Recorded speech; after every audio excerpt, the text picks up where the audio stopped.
నమస్కారం. JP Andhra Pradesh news కు స్వాగతం. 5 ఏళ్ల విధ్వంస పాలన నుండి విముక్తి కలిగిన రాష్ట్రాన్ని స్వర్ణాంధ్రగా తీర్చిదిద్దేందుకు 2024 నాటికి అన్ని రంగాల్లో అభివృద్ధికి ముందు చూపుతో తీసుకువెళ్లే లక్ష్యంతో సీఎం చంద్రబాబు నాయుడు ప్రజల నుండి సలహాలను తీసుకోవడానికి గ్రామ సభలకు నిర్వహిస్తున్నట్లు కలిచేడు గ్రామ టీడీపీ అధ్యక్షుడు తొండపు విజయశంకర్ నాయుడు అన్నారు. వెంకటగిరి శాసనసభ్యులు కురుగొండ్ల రామకృష్ణ సూచనలతో రాష్ట్ర ప్రభుత్వం ఆదేశాలతో సైదాపురం మండలం కలిచేడు సచివాలయంలో స్వర్ణాంధ్ర 2024 గ్రామ సభను పంచాయతీ కార్యదర్శి జిలానీ బేగ్ అధ్యక్షత నిర్వహించారు. ఈ సందర్భంగా జరిగిన సభలో ప్రత్యేక అధికారి తాళ్లూరు భాస్కర్ రావు ప్రజల నుండి పలు రకాల అభివృద్ధి పనులు, విద్య, వైద్యం, స్కిల్, వ్యవసాయం పలు రకాలపై సూచనలు, సలహాలను కోరుతూ ఉన్నారని, క్యూఆర్ కోడ్లో సమాధానాలు నింపాలని కోరారు. అనంతరం కలిచేడు గ్రామ టీడీపీ అధ్యక్షులు తొండపు విజయశంకర్ మాట్లాడుతూ రాష్ట్ర ప్రభుత్వం 2047 లోపు రాష్ట్రంను అగ్రగామిలో నిలిపేలా సీఎం చంద్రబాబు కృత నిశ్చయంతో పనిచేస్తున్నారన్నారు. అనంతరం సర్పంచ్ సుర్తాని సురేష్ బాబు మాట్లాడుతూ కూటమి ప్రభుత్వం అధికారంలోకి రాగానే 2000 రూపాయలు పెన్షన్ను 4000 రూపాయలకు పెంచిందన్నారు. బోనస్గా 3 నెలలకు 10,000 రూపాయలు వంతున కలిపి ఇవ్వడం జరిగిందన్నారు. గత ప్రభుత్వం తెచ్చిన భయంకరమైన ల్యాండ్ టైటిల్ యాక్ట్ను రద్దు చేసి ప్రజలకు మేలు చేసిందన్నారు. విజయవాడ వరదల సమయంలో సీఎం చంద్రబాబు రాత్రి పగలు నీళ్లల్లోనే తిరుగుతూ బస్సులోనే ఉంటూ ఎప్పటికప్పుడు ధైర్యం నింపుతూ సేవలు చేశారని అన్నారు. ఈ కార్యక్రమంలో ఎంపీపీ పోలుగోటి పెంచలమ్మ, గ్రామ టీడీపీ నాయకులు మేకల లోకేష్, గుమ్మడి రంగయ్య, ధర్మరాజు భాస్కర్, ఎల్లిబోయిన సురేష్ బాబు, పొదుపు మహిళలు, గ్రామ ప్రజలు, విఓఏలు, సచివాలయం సిబ్బంది పాల్గొన్నారు.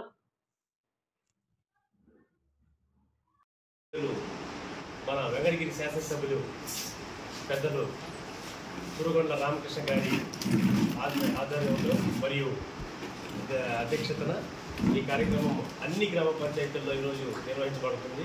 మొత్తం రాష్ట్రం అంతా కూడా ఇదే రోజు ఈ గ్రామ సభలు నిర్వహిస్తున్నారు. అదేవిధంగా ఇంతకుముందు ఎన్టీఆర్ఆర్జీఎస్ గ్రామ సభలు కూడా 13,750 గ్రామ సభలను నిర్వహించి ఒకే రోజు మన గౌరవ పంచాయతీరాజ్ శాఖ మంత్రులు కొణిదెల పవన్ కళ్యాణ్ గారు అవార్డు కూడా తీసుకోవడం జరిగింది. ఈ విధంగా ఈ కార్యక్రమాలన్నీ విజయవంతంగా జరుగుతున్నాయి. ఈ కార్యక్రమం నుంచి ఇంకా కూడా మన నాయకులు పెద్దలు ఏదైనా తమ అమూల్యమైన సందేశాన్ని ఇవ్వాల్సిందిగా. ప్రసిద్ధ పాఠం స్వర్ణాంధ్ర 2047 గ్రామ సభలు చేసిన ప్రజాప్రతినిధులకు మరియు అధికారులకు, సచివాలయ సిబ్బందికి, నాయకులకు, గ్రామ ప్రజలకు, మహిళలకు అందరికీ ధన్యవాదాలు.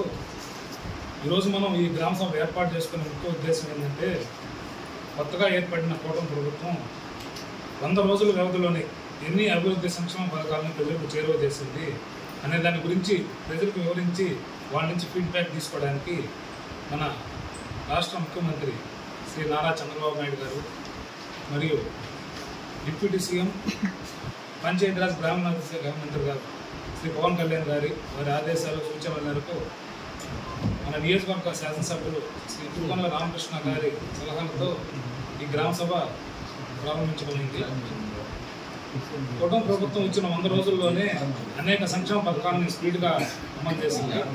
ఇచ్చిన హామీల్లో కొన్నైనటువంటి మెగా డిఎస్సి 16,000కు పైకి పోస్టులు విడుదల చేయడం, రెండవది 3,000 ఉన్న పెన్షన్ని 4,000కు మంజూరు చేసి ఒక్క రోజులోనే పంపిణీ చేయడం, అలాగే గత ప్రభుత్వంలో మిగిలిపోయిన రైతుల బకాయిలన్నీ చెల్లించడం, పేదవాళ్ళ ఆకలి తీర్చడానికి 5 రూపాయలకే అన్నా క్యాంటీన్లో ఉచిత భోజనం అందించడం, తర్వాత అతి భయంకరమైన ల్యాండ్ టైటిలింగ్ యాక్ట్, రైతులను ఇబ్బంది పెట్టే ల్యాండ్ టైటిలింగ్ యాక్ట్ని ఒక్క సంతకంతో రద్దు చేయడం, మొన్న జరిగిన విజయవాడ వరదల్లో 10 రోజులు ఇంటికి కూడా వెళ్లకుండా కేవలం ఒక బస్సులోనే ఉండి వరద బాధితులను ఆదుకోవడం వంటి కార్యక్రమాలు, సంక్షేమ కార్యక్రమాలు చేసి ప్రజల మనసుల్లో చిరస్థాయిగా నిలిచిపోయిన కూటమి ప్రభుత్వాన్ని ప్రజలందరూ ఆదరించాలని, ప్రజల్లో ఏ విధంగా ఫీడ్బ్యాక్ తీసుకుంటున్నారో నాయకులు, ప్రజాప్రతినిధులని ఈ స్వర్ణాంధ్రప్రదేశ్ అనే ఒక పోస్టర్ ద్వారా మీ వద్దకు పంపించడం జరిగింది. ప్రజలందరూ కూడా చక్కగా ఫీడ్బ్యాక్ ఇచ్చారు. ఇప్పటికే ఈ 100 రోజుల్లోని అభివృద్ధి సంక్షేమ పథకాలను అమలు చేసిన కూటమి ప్రభుత్వం రేపు దీపావళి నుంచి మహిళలకు ఇచ్చిన హామీ ఏదైతే ఉందో ఉచిత గ్యాస్ పంపిణీ పథకాన్ని కూడా ప్రారంభిస్తూ ఉంది. అలాగే మనకు కొత్త పెన్షన్లు మంజూరై దాదాపు 9 నెలలు కావస్తుంది. నెక్స్ట్ మంత్లోనే గ్రామ సచివాలయాల వారీగా గ్రామ సభలు నిర్వహించి అర్హులైన వారి దగ్గర అప్లికేషన్స్ తీసుకొని పెన్షన్లు ఎవరికి పంపిణీ చేయాలి అనే దానికి విధివిధానాలు ఖరారు చేసి కొత్త పెన్షన్ కూడా పంపిణీ చేయడం జరుగుతుంది. ఇన్ని అభివృద్ధి కార్యక్రమాలు, ఇన్ని సంక్షేమ పథకాలు అమలు చేస్తున్న కూటమి ప్రభుత్వాన్ని మనందరం కలిసి దీవిద్దామని మనసారా కోరుకుంటూ నాకు అవకాశం ఇచ్చిన పెద్దల్ని సెలవు తీసుకుంటాను.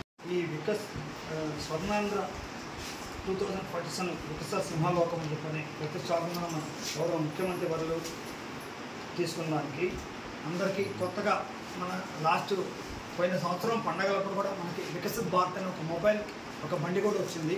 దాంట్లో సంక్షేమ పథకాలన్నీ గురించి కూడా ఉద్యోగాలతో కూడింది కూడా చేయవలసి ఆర్థిక రకంగా 15వ ఆర్థిక అభివృద్ధి దానికి కూడా చేయవలసి విద్య మరియు నైపుణ్యము, ఆరోగ్యము మరియు సామాజిక సంక్షేమం, మౌలిక సదుపాయాలు, అభివృద్ధి తయారు రంగంలో లాజిస్టిక్, పునరావృత ఇంధనం మరియు గ్రీన్ ఇన్నోవేషన్, వ్యవసాయం, ఆహార శుద్ధి, ప్రకృతి వ్యవసాయము, పర్యాటక సాంప్రదాయం మీద కూడా ప్రజలకు అవగాహన చేసి అందరినీ భాగస్వామ్యం చేసుకొని చేయవలసిందని మనకి గౌరవ ముఖ్యమంత్రి గారు ఎంతో ప్రతిష్టాత్మకంగా తీసుకున్నారండి ఈ పథకము. అందువల్ల మనం ప్రతి ఒక్కరు కూడా ఈ పథకం కింద నిన్న మీకు అందరికీ పాంప్లెట్స్ కూడా ఇచ్చున్నారు. దానికి వెనక ఇట్లా స్కాన్ చేసుకుంటే 11 క్వశ్చన్స్ వస్తాయి. దాని అందరూ టిక్ చేసుకొని సబ్మిట్ చేయవలసిందని ఆదేశం ఇవ్వాలండి. ప్రతి ఒక్కరు చేయవలసిందని కోరుతున్నాను. ఇది మన ప్రియతమ ముఖ్యమంత్రి నారా చంద్రబాబు నాయుడు గారు కళల సాకారం.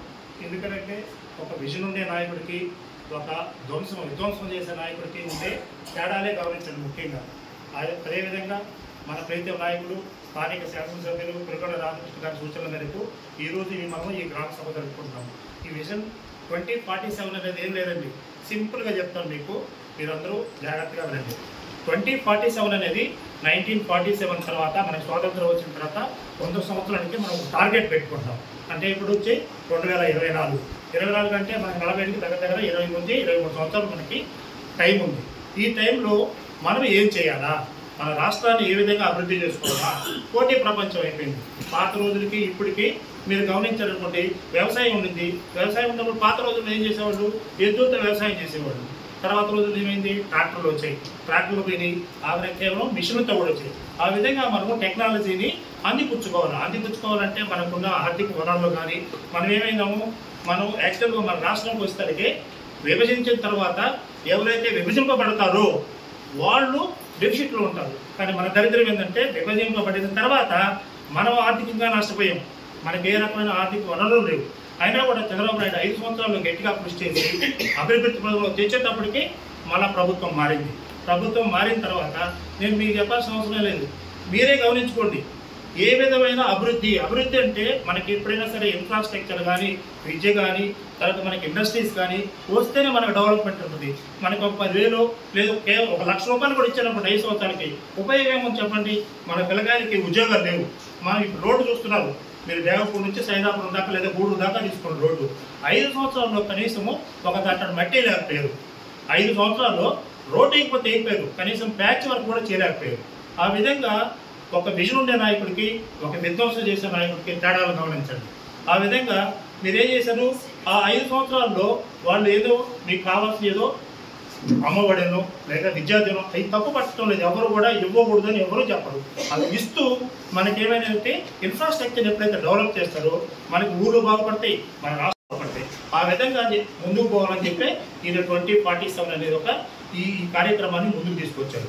దీని ఒక ముఖ్యమైన ఉద్దేశం ఏంటంటే విద్య ఒకటి, నైపుణ్యం, స్కిల్ డెవలప్మెంట్ సర్వీసెస్ పెట్టి మన పిల్లలకి అందరికీ స్కిల్ డెవలప్మెంట్, ఎప్పుడైతే స్కిల్స్ నేర్చుకుంటారో వాళ్ళకి ఉపాధి అవకాశాలు మెరుగవుతాయి. ఓన్లీ కేవలం కళాశాలలో చదువుకున్నంత మాత్రాన మనకు ఉపాధి దొరకదు. ఎప్పుడైతే వాళ్ళ స్కిల్స్ వాళ్ళ దగ్గర వాళ్ళ నైపుణ్యాన్ని వెలికి తీస్తారు, వాళ్ళకి డెవలప్మెంట్ చేస్తారు. ఆ విధంగా ఉన్నప్పుడు మాత్రమే వాళ్ళు బయటికి వెళ్ళి పోటీ ప్రపంచంలో పెడతారు. మీకు ఒక చిన్న ఉదాహరణ చెప్తాను నీకు. ఇది 3 రకాలు: స్వల్పం, మధ్యం, దీర్ఘకాలికం. ఈ మనం జనరల్గా మన ఇళ్లలో కూడా మనమే పాటిస్తుంటాం. స్వల్పం అనుకోండి, ఇప్పుడు మీకు ఫర్ ఎగ్జాంపుల్ మన విజయవాడలో వరదలు వచ్చాయి. విజయవాడలో వరదలు వచ్చినప్పుడు ఫస్ట్ చేయాల్సిన పని ఏంది, వాళ్ళని తీసుకొని రెస్క్యూ చేయాలి, వాళ్ళని సురక్షిత ప్రాంతాలకు తరలించాలి.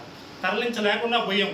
వాళ్ళకి ఇమీడియట్గా వాళ్ళకి ఫుడ్, తర్వాత వాళ్ళకి వాటరు, తర్వాత వాళ్ళకి ఏమైనా మిల్క్ అవి అందించాలి. తర్వాత మధ్యస్థం అంటే తర్వాత వాళ్ళకి అక్కడ రిహాబిలిటేషన్ సెంటర్ నుంచి మళ్ళీ తిరిగి వాళ్ళ ఇళ్ళకి వెళ్ళిపోయారు అనుకోండి, అప్పుడు వాళ్ళకి కావాల్సిన ఏర్పాటు చేయడం. ఏది వాళ్ళ ఇళ్ళకి క్లీన్ చేయడం అయితేనేమి, వాళ్ళకి ఏదైనా డబ్బులు అవసరం ఇవ్వడం ఏమి. దీర్ఘకాలికం అంటే ఏంది, అసలు వరదలు ఎందుకు వచ్చాయి, వరదలు రాకుండా నివారించాలి, భవిష్యత్తులో వరదలు రాకుండా నివారించాలి దీర్ఘకాలికం. మన ఇళ్ళల్లో కూడా మనం పాటిస్తాం. ఏంది స్వల్పం అనుకోండి, మనకి ఏదైనా ప్రాబ్లం వచ్చింది, ఇమీడియట్గా మన దగ్గర డబ్బులు లేవు, ఎక్కడో బ్యాంకులో తీసుకోవడం లేదా చేబులు తీసుకోవడం చేస్తాం. మధ్యస్థం అంటే ఇప్పుడు మనం వచ్చే సంవత్సరం ఏదైనా క్రాప్ వేయాలనుకున్నాము, మన దగ్గర డబ్బులు లేవు, తర్వాత బ్యాంకులో గోల్డ్ కుదురు పెట్టి అట్లా తెచ్చుకుంటాం. తర్వాత దీర్ఘకాలికం అంటే పెద్ద ఏదైనా మన స్థలం కొనుక్కోవడం అయితే, బిల్డింగ్లు కట్టుకోవడం అయితేనేది, లేదు పిల్లలకు మ్యారేజ్లు చేయడం ఏంటి, అది దీర్ఘం. వాటికి మనం ప్రణాళిక వేసుకుంటాం. మనం ఇన్ని సంవత్సరాలు మనకు స్పాన్ ఉంది, మనం ఎంత డబ్బులు ఎర్న్ చేసుకోవాలా, ఎలా సంపాదించాలని ప్లాన్ చేసుకుంటాం. ఆ ప్లానింగే ఇప్పుడు చంద్రబాబు నాయుడు 2047 అనేది పెడుతున్నాడు. దాంట్లో మనకేం చేస్తున్నారు, విద్య, మనకి ఎడ్యుకేషన్కి ఏమేమి కావాలి, ఇన్ఫ్రాస్ట్రక్చర్స్, తర్వాత స్కిల్ డెవలప్మెంట్కి, తర్వాత వైద్యం, ఆరోగ్యం ఎంత ముఖ్యమో తర్వాత విద్య కూడా అంతే ముఖ్యం. ఇప్పుడు వైద్యం వచ్చిందనుకోండి, మనకి ఇండియాలోనే హైదరాబాద్ 7 సంవత్సరాలకు ఇప్పుడు ఎవరు బతుకుంటారు, మనం బతికలేకపోవచ్చు, మన పిల్లల భవిష్యత్తు ఉంది, వాళ్ళు బాగుపడాలా. మనమే శాశ్వతం కాదు, ఎప్పుడు చనిపోతారో ఎవరికే తెలియదు. కానీ ఒక ప్రణాళిక అనేది మనం రచించుకుంటే అప్పటికి ఇప్పుడు మన రాష్ట్రం ఎప్పుడైతే బాగుపడాలంటే ముందు గ్రామాలు బాగుపడాలి, తర్వాత జిల్లాలు బాగుపడాలి, తర్వాత స్టేట్ బాగుపడితే ఆటోమేటిక్గా మన దేశం కూడా బాగుంటుంది. ప్రపంచంలో పోటీ కంటే మీకు ఒక చిన్న ఎగ్జాంపుల్ చెప్తాను. పివి నరసింహరావు గారు 1991 అనుకుంటా, 91 ఆయన ప్రైమ్ మినిస్టర్గా ఉన్నప్పుడు జపాన్కి వెళ్ళాడు. జపాన్కి వెళ్తే వాళ్ళు తగిలించే టీవీ చూశాడు ఆయన. ఇదేంటే గోడ మీద తెలిపింది టీవీ. మన ఇళ్ళల్లో అప్పుడంతా ఏం పెట్టుకున్నాము, ఒక స్టాండ్ పెట్టి ఇంట్లో టీవీ పెట్టుకున్నామండి. గోడ మీదకి వెళ్ళింది టీవీ.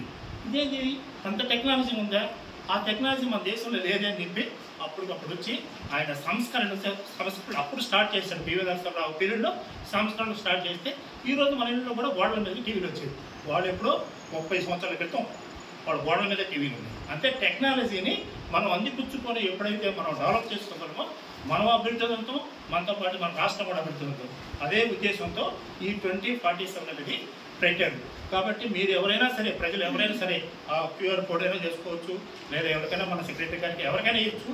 ఎవరు ఏం కావాలా, మనకి ఏం అవసరము, మనకి ఏం కావాలా, ఎవరైనా సలహాలు సూచనలు ఇస్తే అప్పుడు నవంబర్ 1వ తేదీ ఈ ప్రోగ్రామ్ని చంద్రబాబు నాయుడు గారు లాంచ్ చేస్తున్నారు. ఫర్ ఎగ్జాంపుల్ మీకు చెప్తాను, ఇప్పుడు చికెన్ పాక్స్ అనేది ఒక డిసీజ్ వచ్చింది. దానికి ఇక్కడ వైజాగ్లోనే ఇప్పుడు ఫస్ట్ వ్యాక్సినేషన్ రాబోతుంది. అంటే ప్రపంచంలోనే తయారు చేయలేని వాళ్ళు మన ఆంధ్రప్రదేశ్లోనే తయారు చేస్తారు. ఇప్పుడు ఆల్రెడీ అది డెవలప్మెంట్ స్టేజ్లోకి వచ్చేసింది. ఒక 2-3 మంత్స్లోనే ఆ వ్యాక్సినేషన్ కూడా రాబోతుంది మనకి. అంటే ప్రపంచంలోనే మనం ముందడుగు వేస్తున్నాం. ఆ విధంగా ఏ విధంగా డెవలప్ చేయాలా, ప్రజలందరూ సలహాలు సూచనలు పెట్టి యాక్చువల్గా ఈ ప్రోగ్రామ్ని నవంబర్ 1 స్టార్ట్ చేస్తున్నారు చంద్రబాబు నాయుడు గారు. ఈ లోపలే ప్రజలందరికీ అవగాహన కల్పించి ఇంకా ఏమైనా ఇప్పుడు మనకి విలేజ్లోకి వచ్చేటప్పుడు ఇన్ఫ్రాస్ట్రక్చర్, మౌలికమైన వస్తువులు అంటే రోడ్లు, కనెక్టివిటీస్, మనకి ఏం కావాలా, ఇమ్మీడియట్గా ఏం కావాలా, అవన్నీ ఎప్పుడైతే సరే మనకు రోడ్లు కానీ భవనాలు కానీ ఎప్పుడైతే మనకు డెవలప్ అవుతున్నాయో అప్పుడు ఆటోమేటిక్గా అందరిలోకి డెవలప్మెంట్ వస్తుంది. ఈ డెవలప్మెంట్ కోసమే ఈ విజన్ అనేది 2040